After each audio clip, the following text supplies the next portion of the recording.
नमस्कार, मैं हिमांशु। आप देख रहे हैं न्यूज़ बायोस्कोप। आपको बता दें कि देश के प्रधानमंत्री नरेंद्र मोदी ने कल जो है अपील की है कि पेट्रोल और डीजल को कम उपयोग करें और आपको बता दें कि सोने जो है 1 साल तक नहीं खरीदे।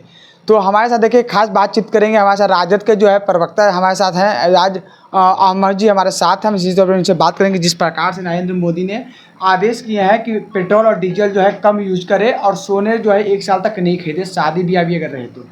देखिए, प्रधानमंत्री नरेंद्र मोदी जी जिस तरह की बातें कल कहे हैं, ये कहीं ना कहीं जनता को कठिनाइयों में डालने वाला और पैनिक क्रिएट करने वाला है। अब प्रधानमंत्री जी के स्तर से इस तरह का बयान आएगा तो लोग पैनिक हो जाएंगे। प्रधानमंत्री जी ये बताना चाह रहे हैं कि हम कार्य करने में पूरी तरह से सफल नहीं रहे। जब पूरी दुनिया में हाहाकार की स्थिति है और सबको पता है कि अमेरिका ईरान युद्ध काल में पूरे दुनिया भर के राष्ट्रीय अध्यक्ष या प्रधानमंत्री अपने अपने देश की जनता के हितों के लिए, अपने जनता को ऐसे स्कार्सिटी से बचाने के लिए पेट्रोल, डीजल, गैस के इस्तेमाल के संबंध में जो व्यवस्था सरकार के स्तर से की जानी चाहिए वो करने का काम किए थे।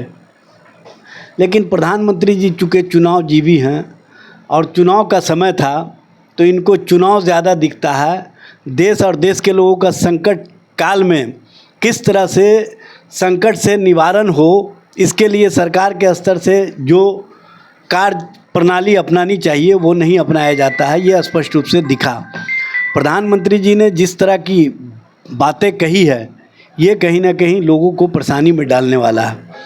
लोगों के बीच अब इस बात का चर्चा हो रहा है कि देश के प्रधानमंत्री ही जब ये मान रहे हैं कि पेट्रोल और डीजल की स्कार्सिटी है और जब वो स्वयं अपील कर रहे हैं कि कम से कम इस्तेमाल करें, तो प्रधानमंत्री जी को भी चाहिए कि इस मामले में भारत सरकार की ओर से और भाजपा शासित राज्यों की ओर से एक दिशा निर्देशन जारी हो कि जो सरकारी कार्यक्रम चल रहे हैं और जिसमें पेट्रोल डीजल के साथ साथ अन्य तरह के खर्चे बढ़े हुए हैं उसको रोकने की दिशा में सरकार गंभीरता दिखाए।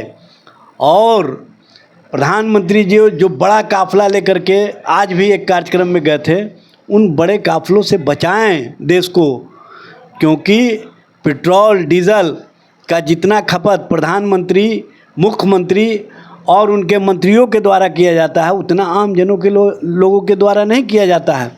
आम जन तो अपने पॉकेट को देख करके खर्च करते हैं, लेकिन सरकार के लोग सरकार के ख़जाने से खर्च करते हैं, इसलिए उनको जितना खर्च हो सकता है खर्च करते हैं और उसका खामियाजा आम जनों को भुगतना पड़ता है। इसलिए सरकार की ओर से, भारत सरकार और राज्य सरकार की ओर से एक दिशा निर्देश आना चाहिए कि सरकारी कार्यक्रम अभी कुछ दिनों तक रोक के रखा जाए। सरकारी कार्यक्रमों में जो मुख्यमंत्री, मंत्री और अन्य अधिकारी पदाधिकारी जाते हैं उसकी संख्या सीमित की जाए और उन गाड़ियों को रोका जाए जो कहीं ना कहीं पेट्रोल और डीजल अधिक खर्च करने वाले कार्यक्रम होते हैं उस पर प्रतिबंधित हो। इस तरह का सरकार के स्तर से ऑर्डिनेंस आना चाहिए।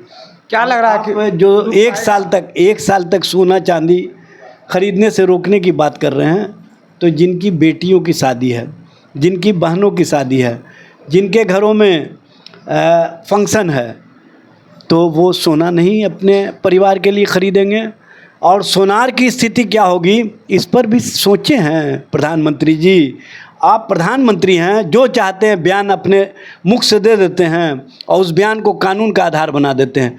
आपने इसी तरह का बयान नोटबंदी के समय में 8 नवंबर को 8 बजे रात्रि में कहा था कि आज से नोट प्रचलन में बंद हो गए, और आपने कितना परेशानियों में लोगों को डाला। सैकड़ों हज़ारों लोग लाइनों में जान दे दिए और उनके मौत के कारण जो उनके परिवार को कठिनाइयाँ झेलनी पड़ी। और जिस तरह से भारत की आर्थिक स्थिति चरमराई है उस नोटबंदी कार्यक्रम के बाद से, उसके लिए आपने कौन सा कार्यक्रम तय किया है प्रधानमंत्री जी? आप तो कहे थे कि अगर नोटबंदी विफल रहा 50 दिनों के अंदर तो हम किसी सड़क पर आएंगे और देश के लोग जो हमको सज़ा देंगे हम सज़ा भुगतने के लिए तैयार हैं। लेकिन आप तो सज़ा भुगतना नहीं चाहते हैं, आप लोगों को कहीं ना कहीं सज़ा में डालना चाहते हैं। और लोग जितना परेशानियों में आपके कार्यकाल में हैं उतना आमजन कभी परेशान नहीं रहा। तो देखिए इन्होंने जो साफ तौर पर कहे हैं कि जिस प्रकार से अगर घर में अगर शादी है माँ बेटी का तो क्या सोनार से क्या सामान नहीं खरीदेंगे। ऐसे में सोनार को भी देखना चाहिए नरेंद्र मोदी जी को, सोनार का आखिर क्या कुछ होगा। तो आपकी क्या कुछ प्रतिक्रिया है अपने हमारे कमेंट बॉक्स में जरूर कुछ बताएं। तो पटना से हिमांशु सिन्हा की रिपोर्ट। घर रहने का मकान भर नहीं, ये खुशियों की तिजोरी है। दरवाजे पर दस्तक देता पड़ोस, खिड़कियों से उमड़ आता आसमां, तारों में उलझी ऐसी न जाने कितनी दास्तां। कहती हैं चले डायमंड सिटी, एक सफर हम सफर के साथ अपने घर तक। Diamond city life long bonding, 500 से ज्यादा खुशहाल डायमंड परिवार।